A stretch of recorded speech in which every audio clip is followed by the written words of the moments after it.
भक्त बंधुओं, आज आप सभी अत्यंत भाग्यशाली हैं, क्योंकि जो भक्त इस पावन दिन विघ्नहर्ता श्री गणेश का श्रद्धा और विश्वास से पूजन व स्मरण करता है, उसके जीवन के सारे संकट स्वयं दूर होने लगते हैं।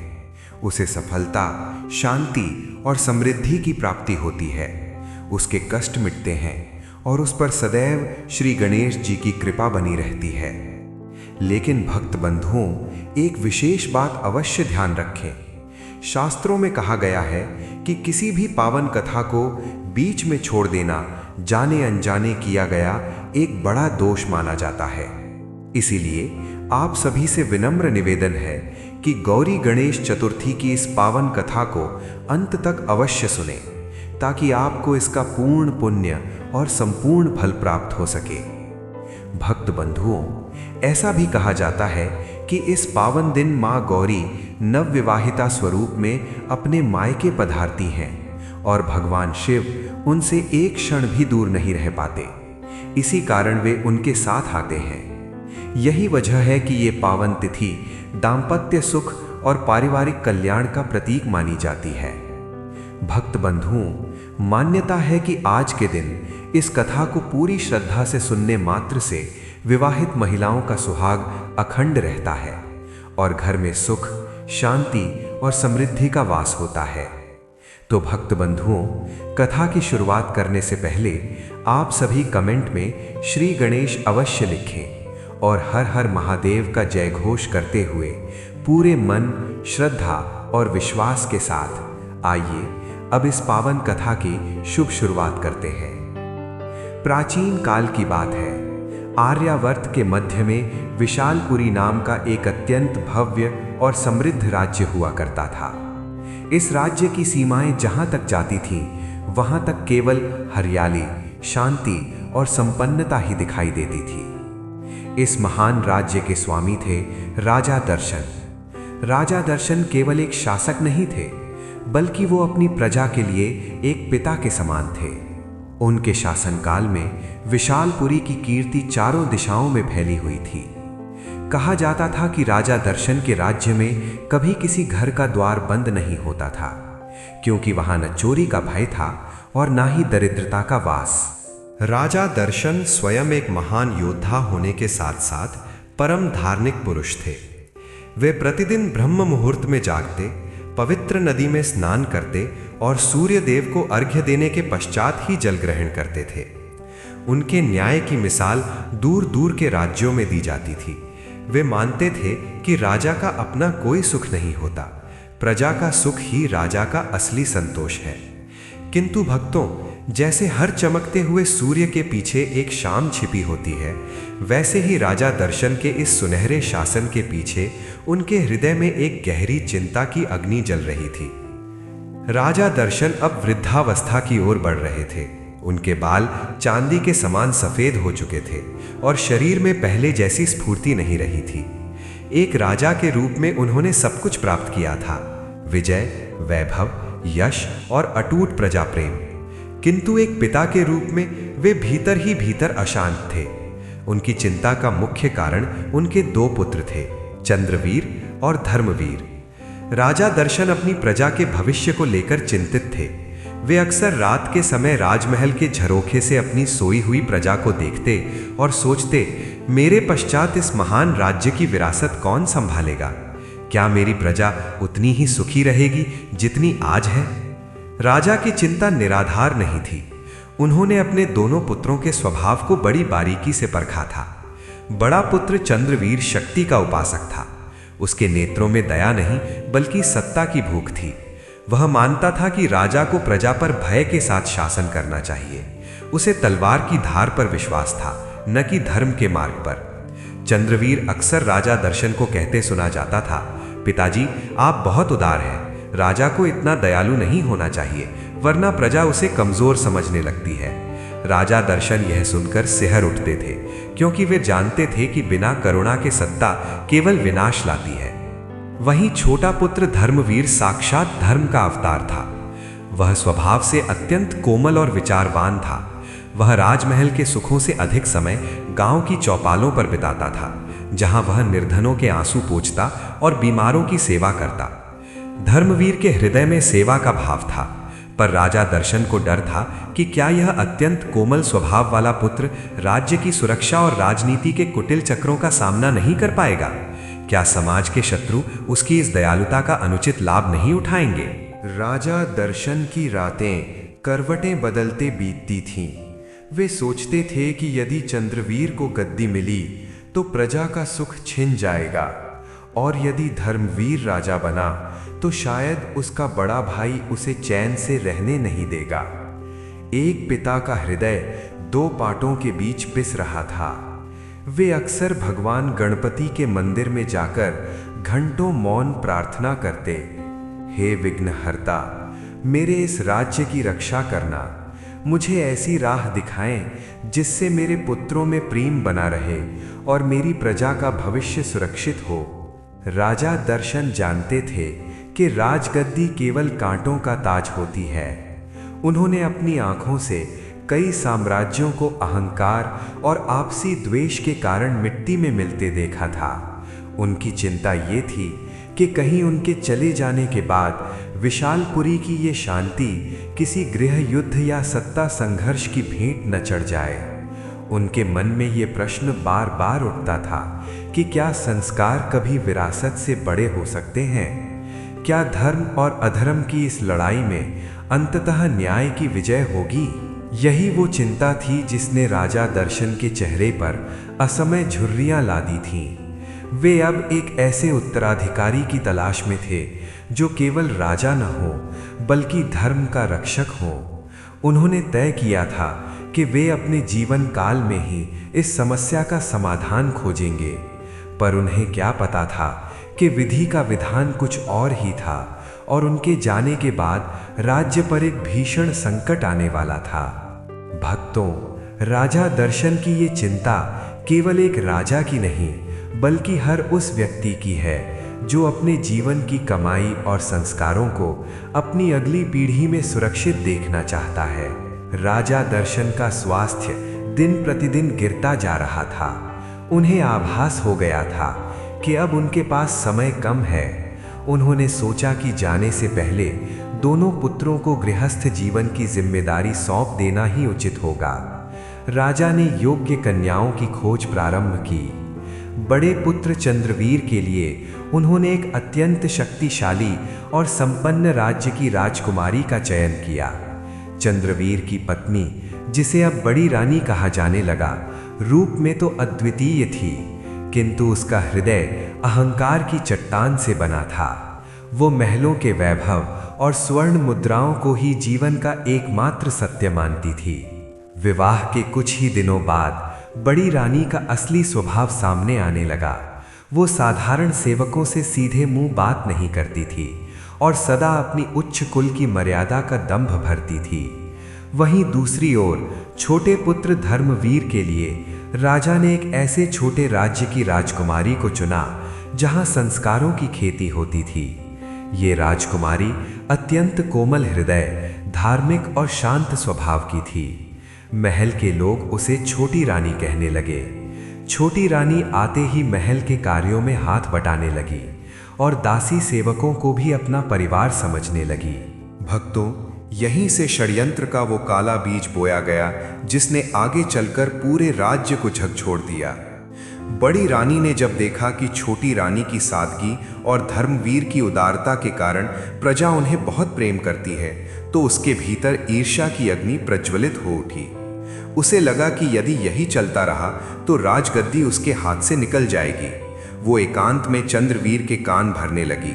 वो अक्सर रात के सन्नाटे में चंद्रवीर से कहती, स्वामी, आप बड़े हैं, राज्य पर पहला अधिकार आपका है, पर देखिए आपके छोटे भाई ने अपनी झूठी दयालुता से पूरी प्रजा और मंत्रियों को अपने वश में कर लिया है। यदि आप अभी नहीं जागे तो आपको ताउम्र अपने ही भाई के सामने हाथ जोड़कर खड़ा होना पड़ेगा। क्या आप एक साधारण मजदूर के जैसे स्वभाव वाले भाई के नीचे दबकर जीना चाहते हैं? चंद्रवीर, जो पहले से ही क्रोधी और महत्वाकांक्षी था, अपनी पत्नी की इन विषैली बातों में आता चला गया। बड़ी रानी ने उसे ये विश्वास दिला दिया कि धर्मवीर उसका सगा भाई नहीं बल्कि उसके अधिकार को छीनने वाला एक शत्रु है। महल के भीतर अब प्रेम की जगह संदेह और षड्यंत्र की गंध आने लगी थी। राजा दर्शन ये सब देख रहे थे। उनके पुत्रों के बीच बढ़ती ये दूरी उनके लिए प्राण घातक सिद्ध हुई। उनकी चिंता अब शोक में बदल गई थी कि उनके जाने के बाद ये कलह क्या रूप लेगी। अंततः वो दुखद घड़ी आ ही गई। एक रात राजा दर्शन ने अपने दोनों पुत्रों और रानियों को बुलाया। उनके स्वर में कंपन था। उन्होंने धर्मवीर का हाथ चंद्रवीर के हाथ में दिया और कहा, पुत्रों, याद रखना, राज्य केवल भूमि का टुकड़ा नहीं होता, वो विश्वास की डोर होती है। एक दूसरे का साथ कभी मत छोड़ना। इतना कहते ही राजा दर्शन के प्राण पखेरु उड़ गए। पूरा महल चीख पुकार से भर गया। प्रजा को जैसे ही ये समाचार मिला, विशालपुरी के हर घर में चूल्हा जलना बंद हो गया। लोग सड़कों पर बैठकर रोने लगे। प्रजा की चिंता अब चरम पर थी। बूढ़े लोग आपस में चर्चा करते, अब हमारा क्या होगा? राजा दर्शन तो हमें अनाथ कर गए। चंद्रवीर का स्वभाव क्रूर है और बड़ी रानी का अहंकार आसमान छूता है। क्या धर्मवीर को गद्दी मिलेगी? यदि नहीं मिली तो ये राज्य नरक बन जाएगा। प्रजा को डर था कि राजा के जाते ही अब भाइयों के बीच वो युद्ध शुरू होगा जो केवल रक्त और आंसुओं से समाप्त होता है। मंत्रियों के माथे पर भी चिंता की लकीरें थीं, क्योंकि वे जानते थे कि बड़ी रानी का प्रभाव चंद्रवीर को विनाश के मार्ग पर ले जा रहा है। राजा का देहांत केवल एक व्यक्ति की मृत्यु नहीं थी, बल्कि विशालपुरी की सुख शांति पर लगा एक प्रश्न चिन्ह था। राजा दर्शन के अंतिम संस्कार के पश्चात विशालपुरी की गलियों में सन्नाटा पसर गया था। प्रजा अपने प्रिय राजा के जाने से शोक संतप्त तो थी ही, परंतु उनके मन में भविष्य को लेकर एक गहरा भय व्याप्त था। लोग चौपालों पर एकत्रित होकर कानाफूसी करते थे कि अब इस सिंहासन का उत्तराधिकारी कौन होगा। क्या शांत स्वभाव के धर्मवीर को न्याय मिलेगा या क्रोधी चंद्रवीर बलपूर्वक सत्ता हथिया लेगा? मंत्रियों की सभा में भी भारी चिंता थी। नियमों के अनुसार ज्येष्ठ पुत्र होने के नाते चंद्रवीर का दावा प्रबल था, परंतु उसकी क्रूरता और बड़ी रानी के अहंकार से हर कोई परिचित था। राजा की मृत्यु के 13वें दिन राज्य अभिषेक की घोषणा हुई। बड़ी रानी के कूटनीतिक चालों और चंद्रवीर के सैन्य बल के दबाव में अंततः चंद्रवीर को ही राजगद्दी पर बिठाया गया। जब चंद्रवीर ने राजसी मुकुट धारण किया तो प्रजा के चेहरों पर हर्ष नहीं बल्कि एक अज्ञात आशंका की लकीरें थीं। इसके विपरीत छोटे भाई धर्मवीर और उनकी धर्मपत्नी छोटी रानी के मन में रंच मात्र भी मलाल या ईर्ष्या नहीं थी। धर्मवीर तो साक्षात संतोष की मूर्ति थे। उन्होंने बड़े भाई के चरणों में झुककर प्रणाम किया और कहा, भैया, आप मेरे पिता तुल्य हैं। ये मुकुट आपके मस्तक की शोभा है। मैं तो बस आपका सेवक बनकर इस राज्य की सेवा करना चाहता हूँ। छोटी रानी ने भी बड़ी रानी का उसी आदर के साथ अभिवादन किया। किंतु भक्तों, सत्ता का नशा और असुरक्षा का भाव बड़ा भयानक होता है। चंद्रवीर राजा तो बन गया, पर उसे रात को नींद नहीं आती थी।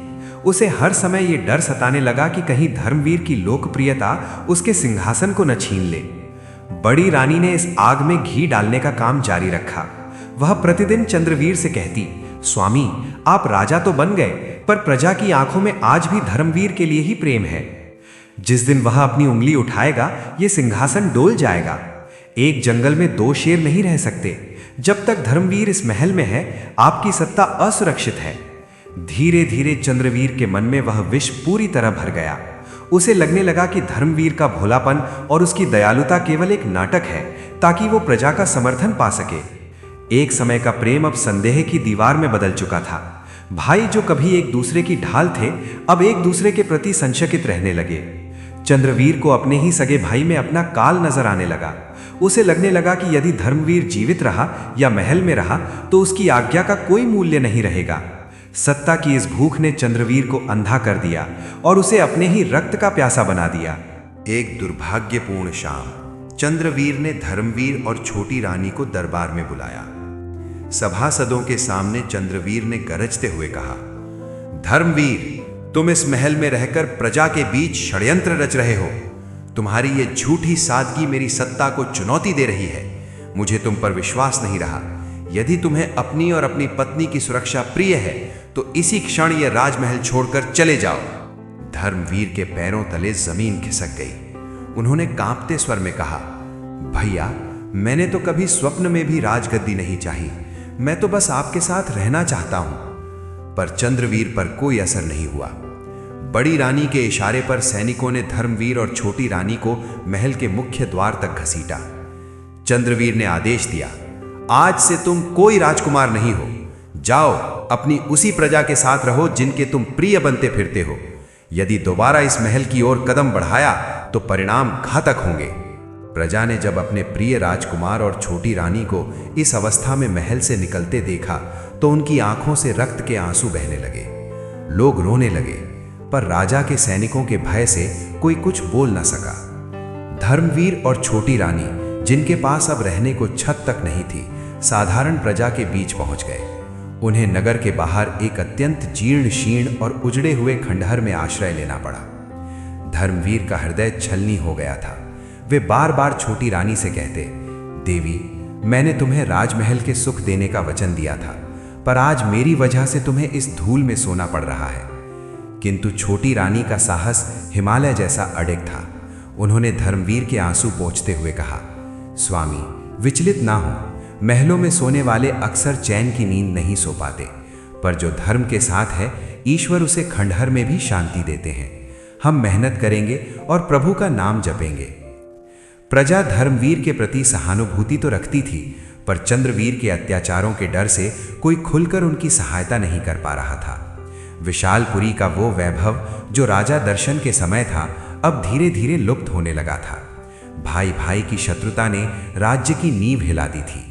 सत्ता की हवस में चंद्रवीर ने वो हीरा खो दिया था जो उसके राज्य को प्रकाशित कर सकता था। अब धर्मवीर एक साधारण नागरिक की भांति संघर्ष कर रहे थे और महल में चंद्रवीर अपनी ही परछाई से डर रहा था। समय का पहिया अपनी गति से घूमता रहा। धर्मवीर और छोटी रानी को उस उजड़े हुए खंडहर में रहते हुए कई मास बीत चुके थे। महलों की कोमलता अब बीते कल की बात हो गई थी। धर्मवीर दिन भर खेतों में मजदूरी करते या जंगल से लकड़ियां काट कर लाते ताकि 2 वक्त की सूखी रोटी का प्रबंध हो सके।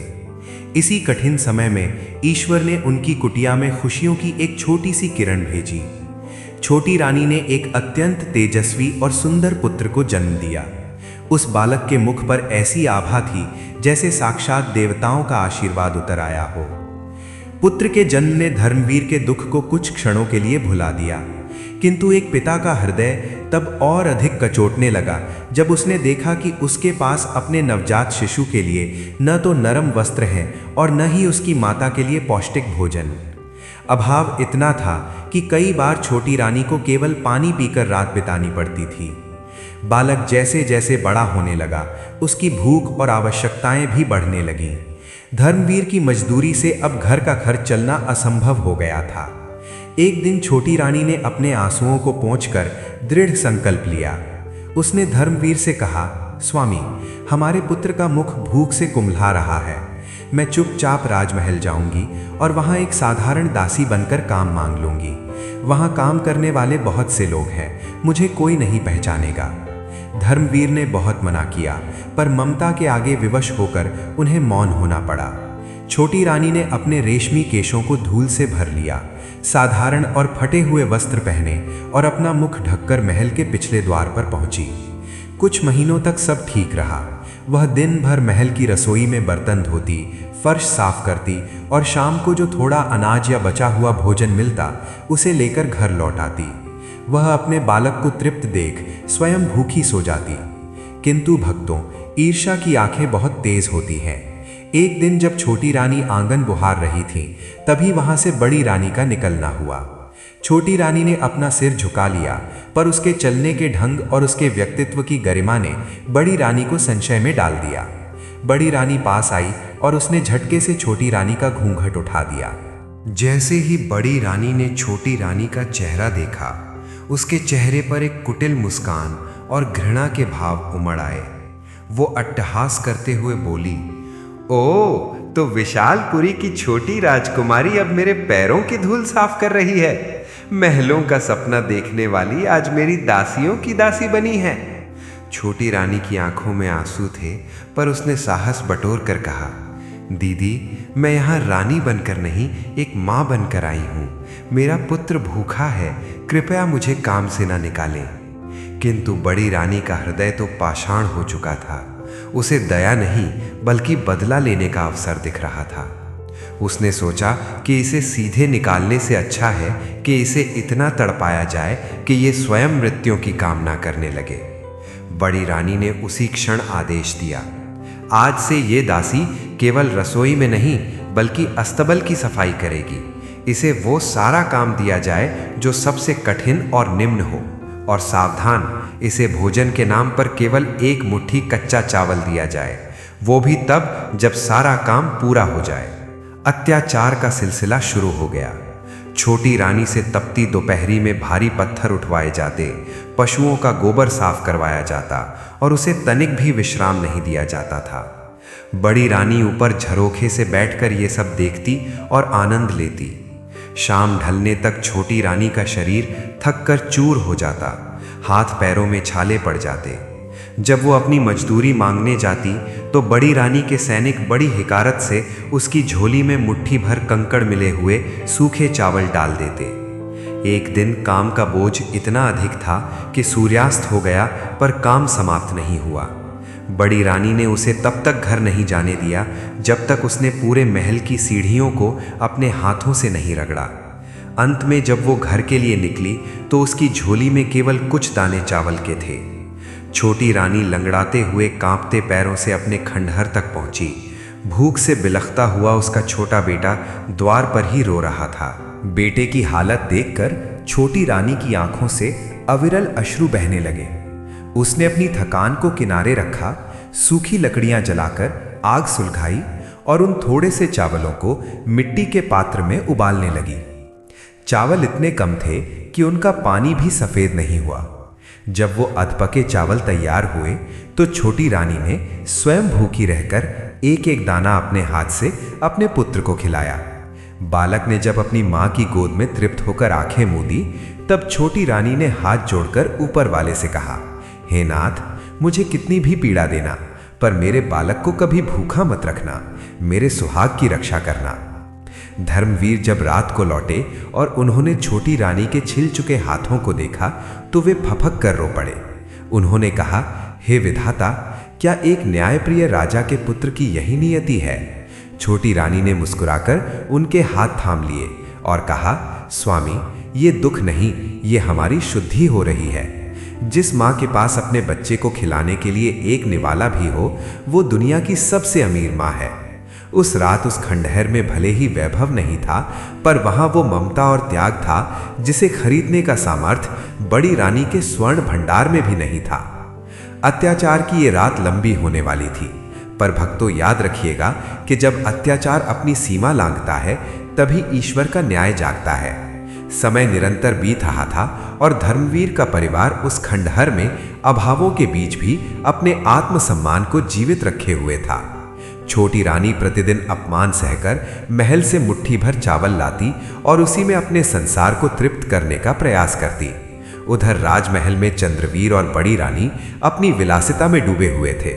वे समझते थे कि धर्मवीर को महल से निकालकर उन्होंने अपनी सत्ता के सारे शत्रुओं को समाप्त कर दिया है, किंतु वे ये भूल गए थे कि राजा केवल मनुष्यों पर शासन करता है, पर संपूर्ण सृष्टि पर शासन करने वाला वो विधाता सब देख रहा था।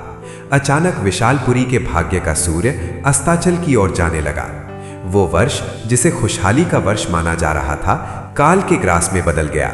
आषाढ़ बीत गया, श्रावण के बादल आए और बिना बरसे ही चले गए।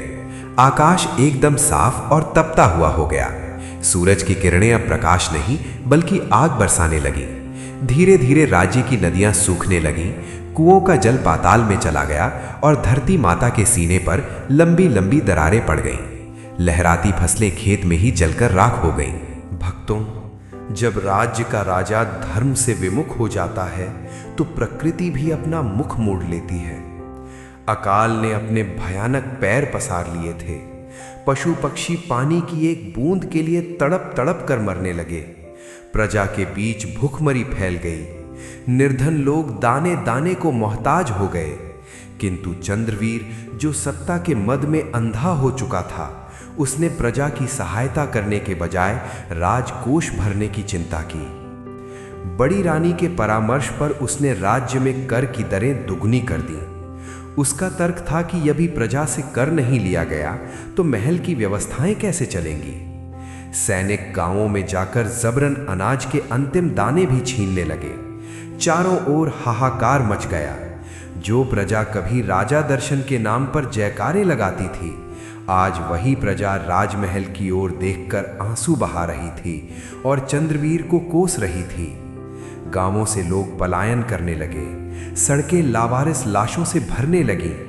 अकाल इतना भीषण था कि पेड़ों की छाल तक खाकर लोग अपनी भूख मिटाने का असफल प्रयास कर रहे थे। इधर राजमहल के भीतर भी स्थिति चिंताजनक होने लगी। यद्यपि राजा के भंडार भरे थे, किंतु उन भंडारों में रखा अनाज अचानक सड़ने लगा। ताजे फलों में कीड़े पड़ने लगे और कुओं का पानी कड़वा होने लगा।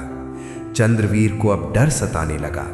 उसे लगने लगा कि ये अकाल केवल मौसम की मार नहीं, बल्कि किसी अदृश्य शक्ति का श्राप है। उसने बड़े बड़े ज्योतिषियों और विद्वानों को बुलाया, हवन करवाए, पर आकाश से वर्षा की एक बूंद भी नहीं गिरी। बड़ी रानी, जो हमेशा अहंकार में रहती थी, अब वो भी भयभीत रहने लगी। उसे रात के सन्नाटे में अजीब अजीब आवाजें सुनाई देती। महल के वैभवशाली कक्ष उसे अब काटने को दौड़ते थे।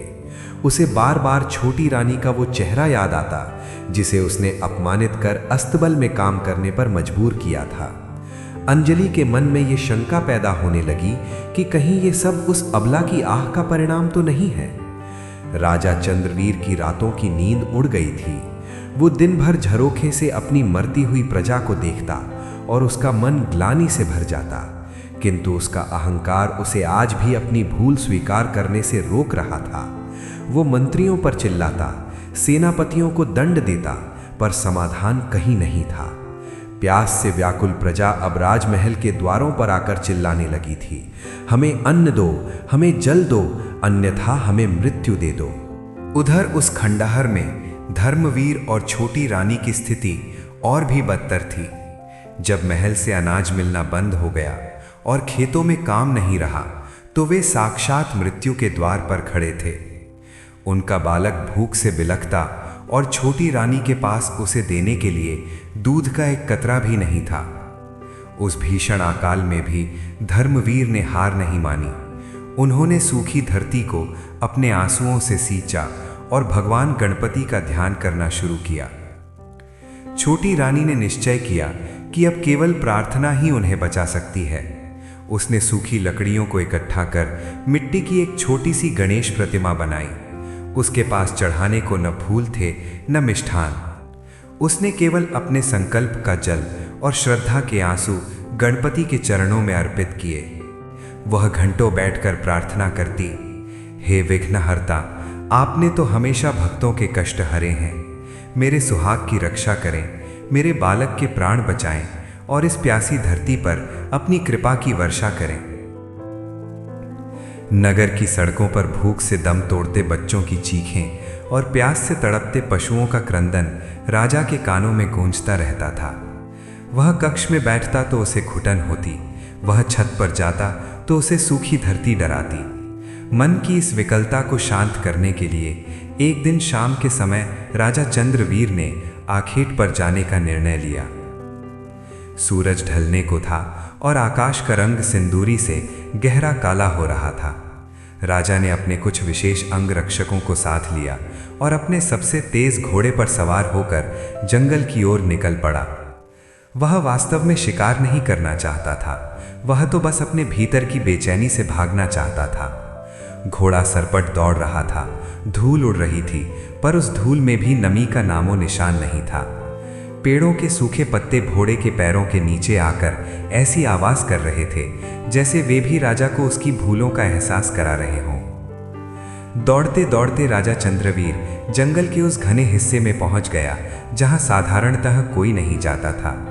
तभी उसकी दृष्टि एक पुराने वट वृक्ष के नीचे बैठी एक दिव्य आकृति पर पड़ी। वह एक महात्मा थे जिनके मस्तक पर सूर्य जैसा तेज था, लंबी जटाएं थीं और गले में रुद्राक्ष की माला। वे अपनी आंखें मूंदे ध्यान में लीन थे। उनके चारों ओर एक ऐसी शांति व्याप्त थी जो अकाल के इस भीषण समय में भी असंभव लग रही थी। राजा ने अपने घोड़े की लगाम खींची। न जाने क्यों उस महात्मा को देखते ही राजा के भीतर का अहंकार बर्फ की तरह पिघलने लगा। चंद्रवीर घोड़े से उतरा। उसके राजसी वस्त्र धूल से भर चुके थे, पर आज उसे उसकी चिंता नहीं थी।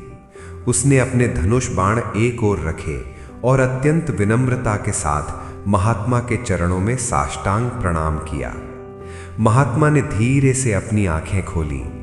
उनकी दृष्टि में करुणा का समंदर था। उन्होंने शांत स्वर में कहा, उठो राजन, तुम यहां वन में आखेट के लिए आए हो या अपने मन के भीतर छिपे पापों के बोझ से मुक्ति पाने? महात्मा की वाणी सुनते ही राजा की आंखों से अश्रु बहने लगे। वो एक राजा की तरह नहीं बल्कि एक असहाय बालक की तरह फूट फूट कर रो पड़ा। उसने हाथ जोड़कर कहा, हे ऋषिवर, मैं संकट में हूं। मेरा राज्य विनाश के कगार पर है। प्रजा अन्न के दाने दाने को तरस रही है। नदियां सूख गई हैं, पशु मर रहे हैं। मैंने अनगिनत दान दिए, हवन करवाए, पर विधाता मुझसे रुष्ट है। कृपा कर मुझे बताएं कि मेरा अपराध क्या है। क्यों मेरी प्रजा मेरे पापों का दंड भुगत रही है? महात्मा मंद मंद मुस्कुराए, किंतु उनकी मुस्कान में एक चेतावनी थी।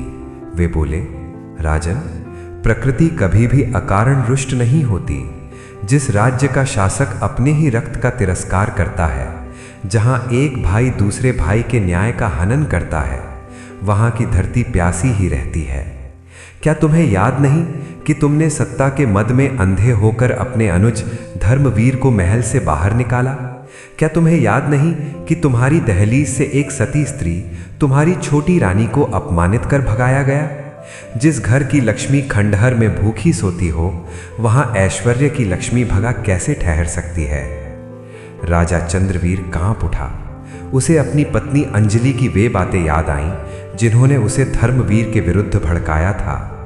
महात्मा आगे बोले, राजन, तुमने केवल अपने भाई को नहीं निकाला, तुमने अपने भाग्य और अपने राज्य की शांति को भी महल से बाहर कर दिया। तुम्हारी प्रजा का यह अकाल तुम्हारे भीतर के उस सूखे का प्रतीक है जो करुणा के अभाव में पैदा हुआ है। तुमने गणपति की पूजा तो की होगी, पर तुमने विघ्नहर्ता के उस स्वरूप को नहीं पहचाना जो हर जीव में बसता है। राजा ने कातर स्वर में पूछा, मुझसे भारी भूल हुई है महात्मा, अब इसका प्रायश्चित क्या है? क्या मेरा राज्य फिर से हरा भरा हो पाएगा? क्या मेरे भाई मुझे क्षमा करेंगे?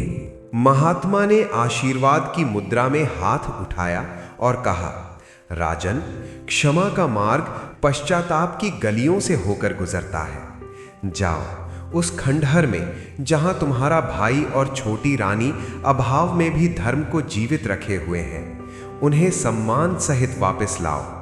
अपनी रानी को भी अहंकार त्यागने का आदेश दो। जिस दिन तुम अपने भाई के चरणों की धूल अपने मस्तक पर लगाओगे और छोटी रानी के त्याग का सम्मान करोगे, उसी दिन इंद्रदेव की कृपा तुम पर बरसेगी। गणपति देव बुद्धि के दाता है, उन्हें मनाओ और अपने कर्मों को सुधारो। राजा चंद्रवीर के मन का अंधकार छट चुका था। उसे समझ आ गया था कि राजकोष के सोने से बड़ा धन भाई का प्रेम और संतुष्ट प्रजा का आशीर्वाद है। महात्मा की दिव्य उपस्थिति ने उसे एक नया जीवन दे दिया था। वो फिर से महात्मा के चरणों में झुका और आशीर्वाद लेकर अपने घोड़े की ओर बढ़ा। अब उसके मन में आखेट का विचार नहीं था, बल्कि उसे जल्द से जल्द अपने भाई के पास पहुंचना था। सूरज पूरी तरह ढल चुका था, पर राजा के भीतर पश्चाताप का एक नया सूर्य उदय हो रहा था। वो जंगल से निकलकर सीधे उस उजड़े हुए खंडहर की ओर दौड़ा, जहां कभी उसने अपने भाई को जिल्लत भरी जिंदगी जीने के लिए छोड़ दिया था। उसे अब डर था कि कहीं बहुत देर न हो गई हो। महात्मा के चरणों से आशीर्वाद लेकर राजा चंद्रवीर जब अपने घोड़े पर सवार होकर महल की ओर लौटा तो उसका हृदय भारी था। रास्ते भर महात्मा के वे शब्द उसके कानों में गूंजते रहे, जिस राज्य का शासक अपने ही रक्त का तिरस्कार करता है, वहां की धरती प्यासी ही रहती है। महल के सिंह द्वार पर पहुंचते ही राजा ने देखा कि बड़ी रानी अंजलि स्वर्ण के आभूषण पहने झरोखे पर खड़ी उसकी प्रतीक्षा कर रही थी। राजा को देखते ही वो मुस्कुराई, पर चंद्रवीर को उस मुस्कुराहट में अब केवल विष और षड्यंत्र ही दिखाई दे रहा था। राजा सीधे बड़ी रानी के कक्ष में पहुंचा। अंजलि ने पास आकर कहा, स्वामी, आप शिकार पर गए थे, क्या कोई मृग मिला? आपके मुख पर यह उदासी कैसी? चंद्रवीर ने अपनी पत्नी की आंखों में आंखें डालकर अत्यंत गंभीर और ऊंचे स्वर में कहा, अंजलि, मृग तो नहीं मिला, पर आज मुझे स्वयं के भीतर बैठा वो हिंसक पशु मिल गया जिसने मेरे विवेक का शिकार कर लिया था। आज मुझे बोध हुआ कि हमारी इस दुर्दशा का कारण कोई ग्रह नक्षत्र नहीं, बल्कि तुम्हारा अहंकार और मेरी बुद्धि पर पड़ा वो पर्दा है जिसने मुझे अपने सगे भाई का शत्रु बना दिया। बड़ी रानी अंजलि पहले तो चौंकी, फिर उसने अपने स्वर में वही पुराना तीखापन लाते हुए कहा, स्वामी, आप ये क्या कह रहे हैं?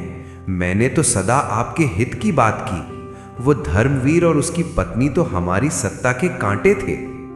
चंद्रवीर ने उसे बीच में ही रोकते हुए कहा, मौन हो जाओ अंजलि, बहुत हुआ।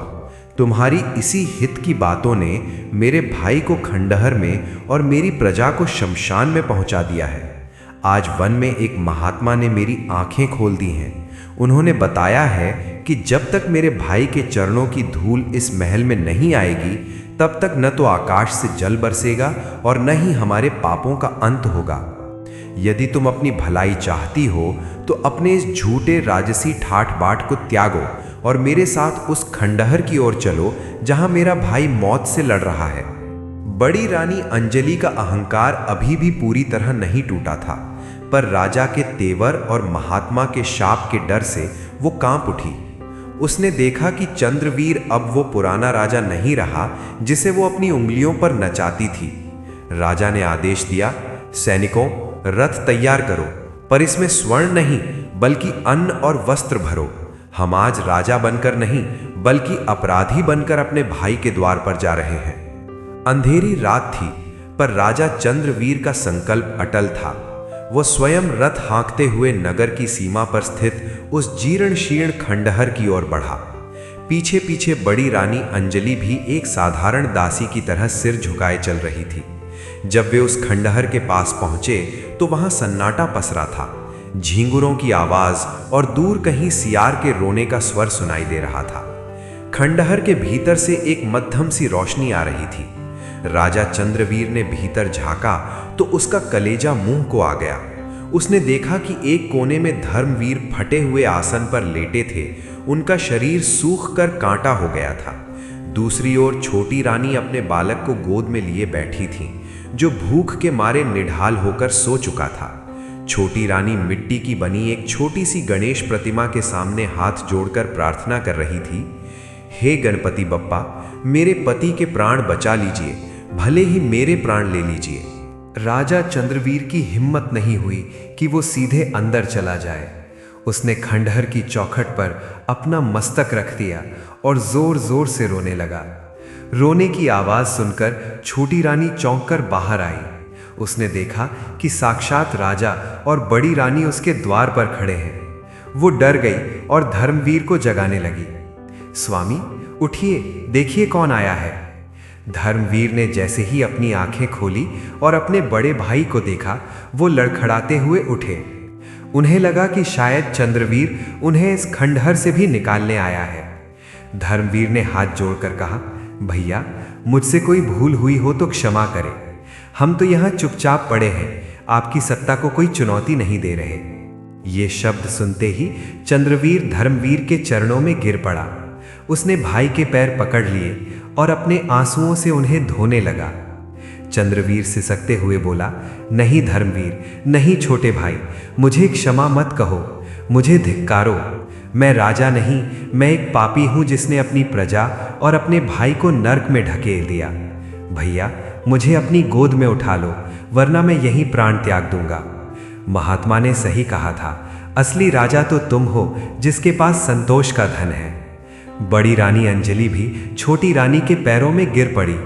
उसने रोते हुए कहा, छोटी बहन, मुझे क्षमा कर दो, मैंने तुम्हें दासी बनाया, तुमसे गोबर उठवाया, तुम्हें भूखा रखा। मेरा अहंकार मुझे ले डूबा। आज मेरा घर जल रहा है, मेरी प्रजा मर रही है। कृपया लौट चलो और हमें इस पाप से मुक्ति दिलाओ। धर्मवीर का हृदय तो विशाल समुद्र जैसा था। उसने तुरंत अपने बड़े भाई को उठाकर गले लगा लिया। दोनों भाई एक दूसरे को पकड़कर फूट फूट कर रोने लगे। वो मिलन इतना मार्मिक था कि वहां मौजूद सैनिकों की आंखों में भी आंसू आ गए। धर्मवीर ने कहा, भैया आप बड़े हैं, आपके चरणों में मेरा स्थान है। मैंने आपसे कभी कोई द्वेष नहीं रखा। ईश्वर ने जो दिखाया वो हमारा प्रारब्ध था। आप आए, मेरा सारा दुख मिट गया। चंद्रवीर ने उसी क्षण अन्न की टोकरियां अंदर मंगवाई। उसने अपने हाथों से अपने भाई और उस नन्हे बालक को भोजन कराया। बड़ी रानी ने रानी को राजसी वस्त्र भेंट किए और उसे अपनी बड़ी बहन जैसा सम्मान दिया। उस रात उस खंडहर में प्रेम की जो धारा बही, उसने अकाल की तपिश को कम करना शुरू कर दिया था। राजा ने संकल्प लिया कि वो अब धर्मवीर को उसका खोया हुआ मान सम्मान ही नहीं बल्कि आधा राज्य भी सौंप देगा। भक्तों, जब भाई भाई के गले मिलता है तो स्वर्ग से देवता भी फूल बरसाते हैं। उस रात विशालपुरी के ऊपर काले बादल उमड़ने लगे थे, जो इस बात का संकेत थे कि ईश्वरीय न्याय अब अपनी कृपा बरसाने को तैयार है। खंडहर में हुए उस भावुक मिलन के पश्चात राजा चंद्रवीर ने एक क्षण भी व्यर्थ नहीं किया। उन्होंने आदेश दिया कि सबसे सुंदर और सुसज्जित पालकी मंगवाई जाए। राजा स्वयं अपने हाथों से धर्मवीर को सहारा देकर पालकी तक ले गए। बड़ी रानी अंजलि, जो कल तक छोटी रानी को दासी समझती थी, आज स्वयं उनके पीछे चमर झुला रही थी। वो रात्रि अमावस्या की थी, पर उस खंडहर से महल तक का मार्ग मशालों की रोशनी से ऐसा जगमगा रहा था जैसे पूर्णिमा की रात हो। जैसे ही ये समाचार नगर में फैला कि राजा चंद्रवीर अपने छोटे भाई धर्मवीर को ससम्मान वापस ला रहे हैं, पूरी प्रजा सड़कों पर उतर आई। लोग अपनी भूख प्यास भूलकर अपने प्रिय राजकुमार के स्वागत में खड़े हो गए। जब पालकी महल के मुख्य द्वार पर पहुंची तो नगरवासियों ने धर्मवीर की जय और भ्रातृ प्रेम की जय के नारे लगाए। प्रजा की आंखों में हर्ष के आंसू थे, क्योंकि वे जानते थे कि अब उनके दुखों का अंत होने वाला है। महल के भीतर कदम रखते ही राजा चंद्रवीर ने सबसे पहले अपनी कुलदेवी और भगवान गणपति के मंदिर की सफाई करवाई। उन्होंने घोषणा की, आज विशालपुरी में सत्ता का नहीं बल्कि सत्य और भक्ति का राज्याभिषेक होगा। चंद्रवीर ने स्वयं धर्मवीर को अपने सिंहासन पर बिठाने का प्रयास किया, किंतु धर्मवीर ने बड़ी विनम्रता से कहा, भैया सिंहासन आपका है, मैं तो बस आपकी छाया बनकर राज्य की सेवा करूंगा। अंततः ये तय हुआ कि दोनों भाई मिलकर सिंहासन साझा करेंगे। उसी समय महल के प्रांगण में एक विशाल गणपति पूजन का आयोजन किया गया। बड़ी रानी अंजलि और छोटी रानी ने मिलकर शुद्ध जल से मंदिर का अभिषेक किया। छोटी रानी ने वही मिट्टी की गणेश प्रतिमा जिसे उसने खंडहर में बनाया था, बड़े आदर के साथ स्वर्ण सिंहासन पर प्रतिष्ठित किया। पूरे महल में शंखों की ध्वनि गूंज उठी और वेद मंत्रों के उच्चारण से वातावरण पवित्र हो गया। राजा चंद्रवीर और धर्मवीर ने हाथ जोड़कर गणपति बप्पा के सम्मुख प्रार्थना की। चंद्रवीर ने रोते हुए कहा, हे विघ्नहर्ता, मैंने जो अपराध किए उनका दंड मुझे देना, पर मेरी निर्दोष प्रजा को इस अकाल से मुक्ति दिला दीजिए। छोटी रानी ने अपनी करुणा भरी पुकार लगाई, हे गजानन, आपने मेरे सुहाग और बालक की रक्षा की है, अब इस तड़पती धरती की प्यास भी बुझा दीजिए। भक्तों, गणपति देव तो करुणा के सागर हैं। जैसे ही महाआरती संपन्न हुई और प्रसाद का वितरण हुआ, अचानक प्रकृति में एक अद्भुत परिवर्तन आया। वो तपती हुई गर्म हवा ठंडी झोंकों में बदल गई। आकाश में बिजली कड़की और देखते ही देखते गहरे काले बादलों ने सूरज को ढक लिया। अभी आरती की गूंज शांत भी नहीं हुई थी कि विशालपुरी की सूखी धरती पर वर्षा की पहली बूंद गिरी। कुछ ही पलों में घनघोर वर्षा होने लगी। प्रजा सड़कों पर निकलकर नाचने लगी। वर्षा के जल में भीगते हुए लोग एक दूसरे को गले लगाने लगे। सूखी नदियां फिर से कलकल करती बहने लगी और बंजर खेतों की मिट्टी से सौंधी महक आने लगी। ऐसा लग रहा था जैसे साक्षात इंद्रदेव गणपति बप्पा की आज्ञा पाकर अमृत वर्षा कर रहे हों। महल के भीतर चंद्रवीर ने राजकोष के द्वार खोल दिए। उन्होंने आदेश दिया कि राज्य के हर भूखे व्यक्ति को भरपेट भोजन और वस्त्र दिए जाएं। बड़ी रानी ने स्वयं अपने हाथों से उन निर्धनों को अन्न बांटा जिनका उसने कभी अपमान किया था। प्रजा में जो खुशी और उल्लास उस दिन दिखा वो राजा दर्शन के समय की याद दिला रहा था। उस रात विशालपुरी का कोना कोना दीपों से जगमगा उठा।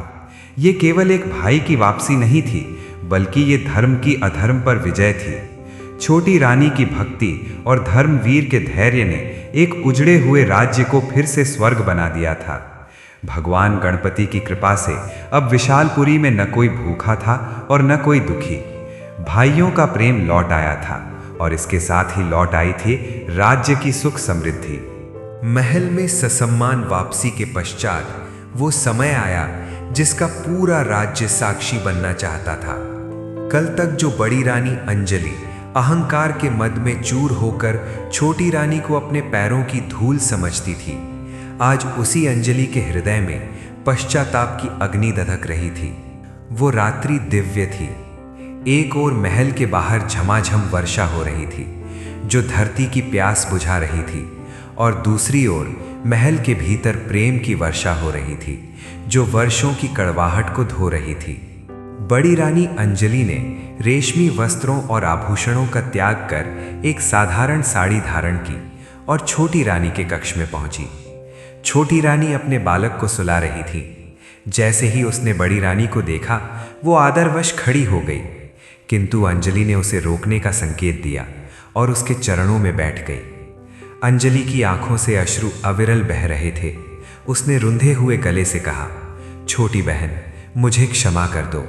मैंने सत्ता की हवस में ये भी भुला दिया कि तुम मेरे ही परिवार का हिस्सा हो। मैंने तुम्हें दासी बनाया, तुम्हें भूखा रखा और तुम्हारे सतीत्व का अपमान किया। आज जब मैं पीछे मुड़कर देखती हूँ तो मुझे अपने आप से घृणा होती है। छोटी रानी ने तुरंत बड़ी रानी को उठाकर गले लगा लिया। उसकी आंखों में कोई ईर्ष्या नहीं थी। उसने मधुर स्वर में कहा, दीदी, जो बीत गया वो एक बुरा स्वप्न था। ईश्वर ने हमें ये कठिन समय इसलिए दिखाया ताकि हम एक दूसरे के मूल्य को समझ सकें। यदि वो दुख ना आता तो आज ये प्रेम की मिठास भी ना होती। आप मेरी बड़ी बहन हैं और आपका स्थान सदा मेरे शीश पर रहेगा। उस मिलन को देखकर ऐसा लग रहा था जैसे गंगा और यमुना का पवित्र संगम हो गया हो। दोनों रानियों ने संकल्प लिया कि वे अब मिलकर राज्य की स्त्रियों के कल्याण के लिए कार्य करेंगी। उधर चंद्रवीर और धर्मवीर के बीच का सारा मनमुटाव पूरी तरह समाप्त हो चुका था।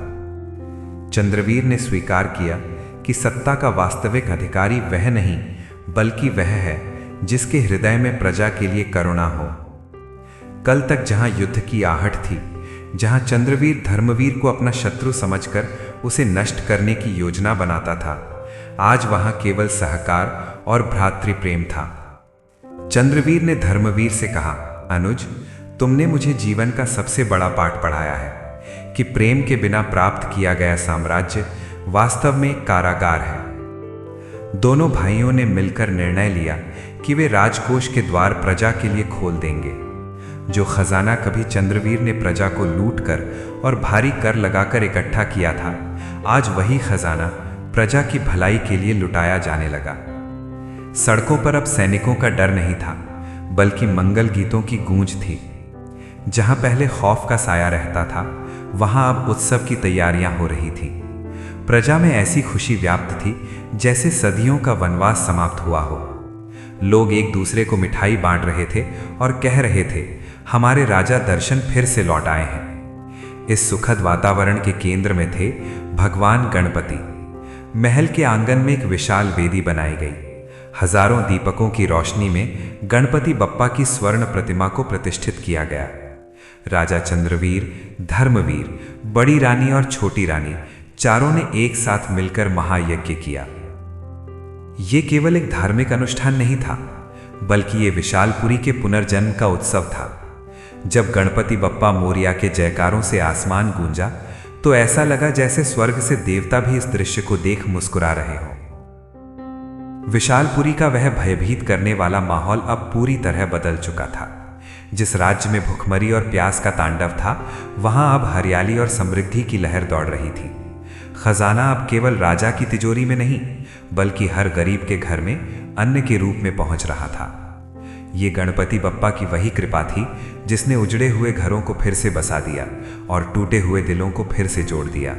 इस कथा का सबसे प्रथम और महत्वपूर्ण सूत्र है भ्रातृप्रेम और संपत्ति का मोह। भक्तों, इस संसार में संपत्ति, भूमि और धन दौलत सब यहीं धरे रह जाते हैं। साथ जाता है तो केवल हमारा आचरण और हमारे संस्कार।